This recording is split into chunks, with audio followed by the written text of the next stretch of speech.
Hey there guys, how are you? Welcome to a brand new episode of Flick Movie News. This is where I talk about the movie news that I care about. And with all that said, epic elbow drop. I don't need the logo there anymore. And today we're talking about the possible rumored cameo scenes of Aquaman and the Flash in the upcoming Batman v Superman Dawn of Justice movie. Did you guys just hear my epic wannabe trailer announcer voice? Dawn of Justice. I sound like I'm from 1985. One man on a mission to the kitchen. Yeah, I'll just stop. Before we dive into these movie news and rumors, I first want to let you know this episode of Flick Movie News is brought to you by a documentary, The Most Dangerous Town. It's presented by Norton Security. In Romania, there's a small town nicknamed Hackerville, and as you might have guessed, it hosts the world's most infamous and dangerous hackers. They've infiltrated ex-presidents and Fortune 500 companies. And after watching this documentary, the internet became a little bit more scary to me. One of these guys' main life goals was to hack NASA.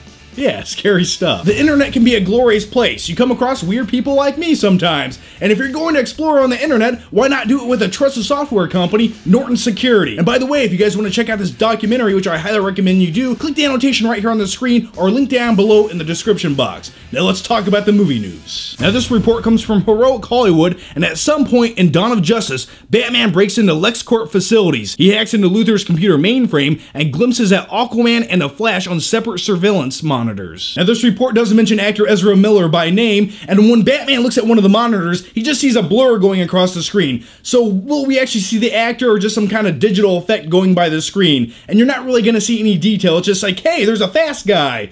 It exists. So that's just setting up the Flash, and I'm okay with that. Now that cameo sounds okay, but the good stuff goes down when Batman looks over at that other monitor because he sees the King of Atlantis, Aquaman, in a cell pounding on the glass. And the big question is, why is Aquaman stuck in a man-sized aquarium? Ah! Now there's a rumor floating around on the internet, get it, floating around on the internet, Aquaman?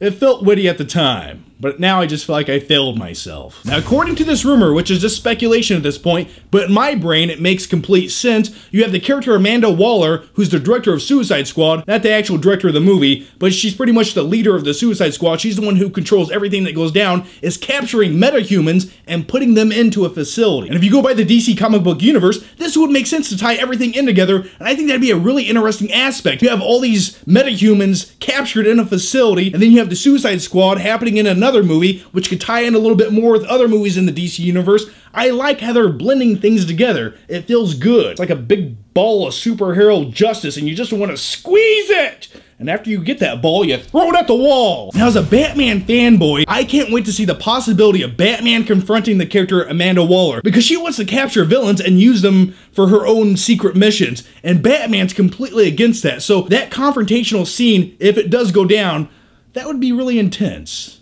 I just want to see Batman talk some shit. That would be cool. Now here are my final flicking thoughts on all of this movie news. If this is indeed true and this does go down in Batman v Superman and we see these two quick cameos, I think that's a perfect way to introduce these other heroes. Because this movie is called Batman v Superman. I want to see Batman and Superman take up the majority of the screen time. I don't want to see this overly bloated movie where they try to introduce 15 characters. And if this report turns out to be true, I think that's a perfect route to go. It's like, hey guys, yeah, they exist in this universe. We'll talk about them a little bit later in another movie. Everyone's happy. I think that's a great way to go. And if that is true, it showcases that DC is doing the right thing. They're giving you Batman fighting Superman, kicking each other's ass. You get that story, and they're not trying to give you an overly bloated movie, which was my biggest fear with Batman v Superman. So I hope this is true. Alright guys, so that's my take on this movie news. Now here's my question to you, and let me know down below, what do you think about all of this? Would you be okay if that's how they cameoed Aquaman and the Flash and Batman v Superman? Or would you want a little bit more from these two characters in this movie? So let me know your thoughts, your opinions down below in the comments section. And by the way, if you haven't already, make sure you check out my last movie review for the movie Inside Out.